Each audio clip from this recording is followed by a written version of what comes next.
কি থাকলে একটা সাধারণ মানুষ কোটিপতি হয়ে যায়? প্রথম কথা হচ্ছে হাতের গঠন ভালো হলে। কোনো রেখার প্রয়োজন নেই, হাতের গঠনটা ভালো হবে। শুক্র পর্বত, চন্দ্র পর্বত, মঙ্গল, বুধ, রবি, শনি, বৃহস্পতি, প্রায় সব গ্রহই ও প্রচণ্ড উঁচু হবে না। এক একজনের মানে দেখা যায় যে প্রচণ্ড মোটা মোটা ঠোটা মানুষ, এগুলো উঁচু হয়ে আছে, মানে এটাও ভালো নয় যে প্রচণ্ড উঁচুও দরকার নেই।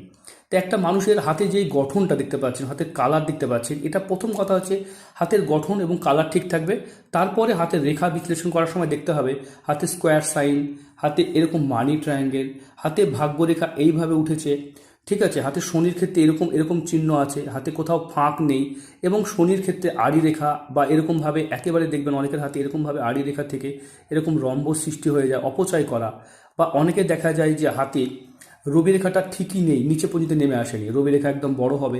এরকম রেখা যদি কারোর হাতে থাকে, হাতে শুধু গঠন আর আমি যেগুলো বললাম, তাহলে একটা সাধারণ মানুষও কিন্তু কোটি কোটি টাকার মালিক হতে পারে। কারণ হাতের শুধুমাত্র কোটিপতি হতে গেলে হাতের প্রথম গঠন, হাতের কালার গোলাপি বা আশেপাশে কালার হওয়া চাই, এবং হাতের রেখাগুলো যেন ঠিকঠাক থাকা চাই।